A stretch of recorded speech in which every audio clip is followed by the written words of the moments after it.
विधिमंडळाचं अधिवेशन सुरू झालंय. अधिवेशनाचा आज दुसरा दिवस आहे. कालचा पहिला दिवस गाजवला तो म्हणजे नवाब मलिकांनी. नवाब मलिक सध्या आरोग्याच्या कारणाने, तब्येतीच्या कारणाने तुरुंगातून बाहेर आलेले आहेत. त्यानंतर त्यांनी या विधिमंडळाच्या अधिवेशनाला उपस्थिती लावली आहे. राष्ट्रवादीत फूट पडल्यानंतर ते तुरुंगातून बाहेर आले होते. त्यानंतर त्यांनी कोणत्या गटात आहेत हे स्पष्ट केलं नव्हतं. दोन्ही गटाच्या नेत्यांनी त्यांची भेट घेतली होती, परंतु काल जेव्हा ते विधिमंडळाच्या अधिवेशनाला आले तेव्हा ते थेट जाऊन बसले सत्ताधारी बाकावर. यामुळे दिवसभर चांगली चर्चा झाली. पण एक नक्की झालं की नवाब मलिक अजित पवार गटासोबत आहेत आणि महायुतीत आहेत. खरंच मग आता महायुतीतच नवाब मलिक राहतील का? कारण आहे ते म्हणजे नवाब मलिकांच्या महायुतीत येण्यावरून आणि नवाब मलिकांच्या सत्ताधारी बाकावर बसण्यावरून चांगलंच राजकारण पेटले, चांगल्याच राजकीय चर्चांना उधाण आले. जाणून घेणार आहोत या व्हिडिओच्या माध्यमातून. नमस्कार, मी प्रथमेश आणि आपण सर्वजण पाहत आहात नवराष्ट्र. मंडळी, काल जेव्हा नवाब मलिक सत्ताधारी बाकावर जाऊन बसले तेव्हा सत्ताधारी बाकावर आणि सत्ताधारी भाजपवर टीका झाली. त्याचे कारण म्हणजे नवाब मलिक तुरुंगात गेले तेव्हापासून भाजपने आणि देवेंद्र फडणवीस यांनीही त्यांच्यावर जोरदार टीका केली होती. देशद्रोह्यांसोबत मलिकांचे संबंध आहेत असे आरोपही त्यांच्यावर करण्यात आले होते. त्यामुळे नवाब मलिक सत्ताधारी महायुतीत गेल्याने, सत्ताधारी बाकावर बसल्याने भाजपवर आणि फडणवीसावर चांगलीच टीका होत आहे. त्यानंतर फडणवीसांनी देखील लेटर बॉम्ब टाकलाय.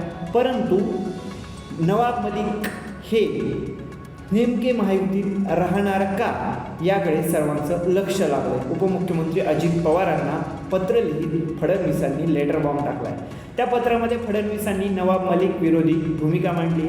ज्या पद्धतीचे आरोप नवाब मलिकांवर आहेत ते पाहता त्यांना महायुतीमध्ये घेणं योग्य ठरणार नाही असं आमचं मत आहे. सत्ता येते आणि सत्ता जाते, पण सत्तेपेक्षा देश महत्त्वाचा आहे. सध्या ते केवळ वैद्यकीय आधारावर जामीन मिळाल्याने बाहेर आहेत. त्यांच्यावरील आरोप सिद्ध न झाल्यास आपण त्यांचे जरूर स्वागत करावे. मात्र अशा प्रकारचे आरोप असताना त्यांना महायुतीचा भाग करणे हे योग्य राहणार नाही असं आमचं स्पष्ट मत आहे. असं पत्राच्या माध्यमातून उपमुख्यमंत्री देवेंद्र फडणवीस यांनी दुसरे उपमुख्यमंत्री अजित पवार यांना आवाहन केलेलं पाहायला मिळतंय. आपल्या पक्षात कोणाला घ्यायचं हा सर्वस्वी आपला अधिकार आहे हे मान्यच आहे, परंतु त्यामुळं महायुतीला बाधा पोहोचणार नाही याचा विचारही प्रत्येक घटक पक्षाला करावाच लागत असतो. त्यामुळं आमचा या गोष्टीला विरोध आहे. त्यांना देशद्रोह्यांशी संबंध असलेल्याचा आरोपाखाली अटक झाली तरी त्यांना मंत्रिपदावर कायम ठेवणाऱ्या तत्कालीन मुख्यमंत्री आणि महाविकास आघाडी सरकारच्या विचाराशी आम्ही सहमती दाखवू शकणार नाही अशी देखील भूमिका फडणवीसांनी या पत्राच्या माध्यमातून अजित पवारांसमोर मांडलेली पाहायला मिळते. आपण आमच्या भावनांची नोंद घ्याल अशी मला अपेक्षा आहे, आशा आहे असं देवेंद्र फडणवीस यांनी पत्रांतून मांडलंय. पत्राच्या माध्यमातून अजित पवारांना म्हटलंय. हे पत्र लिहिल्याच्या नंतर राजकीय चर्चा, राजकीय टिप्पणी, टीका या गोष्टींना उधाण आले.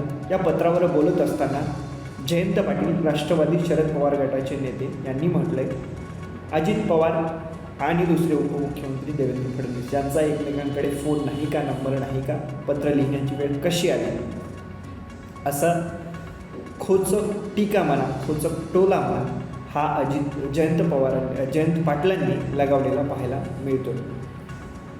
त्यानंतर आत्ता अधिवेशनाच्या दुसऱ्या दिवशी या पत्रावर बोलत असताना अजित पवारांनी स्पष्टीकरण दिले, उत्तर दिले. उपमुख्यमंत्री देवेंद्र फडणवीस यांनी लिहिलेलं पत्र मला मिळालं आहे, ते मी वाचलं आहे. नवाब मलिक हे काल पहिल्यांदाच सभागृहात आले होते. आम्ही महायुती सरकारसोबत गेल्यानंतर ते पहिल्यांदाच बाहेर आले होते. त्यांची भूमिका काय आहे ते ऐकल्यानंतर मी माझी भूमिका सांगेन असं अजित पवारांनी स्पष्ट केलं. तसेच सभागृहात कोणी कुठं बसायचं हे सांगणं माझा अधिकार नाही असंही अजित पवारांनी म्हटलेलं आहे. परंतु दुसरीकडे यावरून विरोधकांनी सरकारवर टीकेची जोड केलेली पाहायला मिळते. देवेंद्र फडणवीसांचं पत्र हा ढोंगीपणा आहे. सर्व भ्रष्ट लोक तुम्ही घेतलेत, मग मलिकावरच टीका का असा खोचक आरोप, असा खोचक प्रश्न संजय राऊतांनी फडणवीसांना विचारलेला पाहायला मिळतो. मलिकावर बोलता मग प्रफुल्ल पटेल कसे चालतात असं देखील संजय राऊतांनी फडणवीसांना म्हटलंय.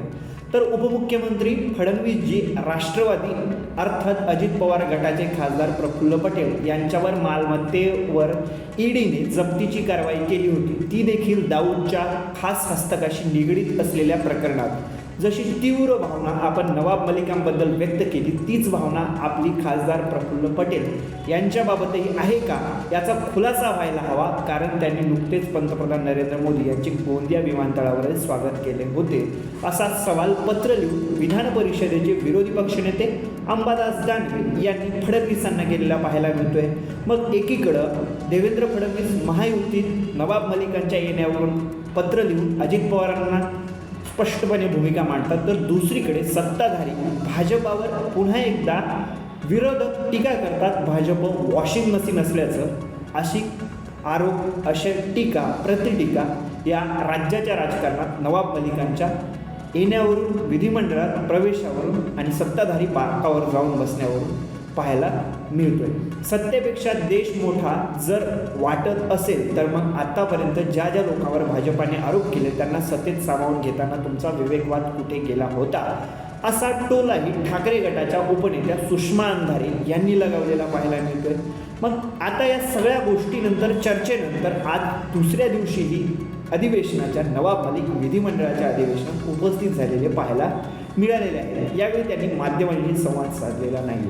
या सगळ्या गोष्टीनंतर मग आता खरंच नवाब मलिकांना महायुतीत ठेवलं जाईल का, घेतलं जाईल का, अजित पवार गटात घेतलं जाईल का, नेमकं अजित पवार आणि महायुती काय भूमिका घेईल हे पाहणं अत्यंत गरजेचं राहणार आहे। तुम्हाला काय वाटतं, नवाब मलिक महायुतीत राहतील का? नक्कीच कमेंट करून सांगा। अशाच प्रत्येक व्हिडिओसाठी पाहत राहा नवराष्ट्र।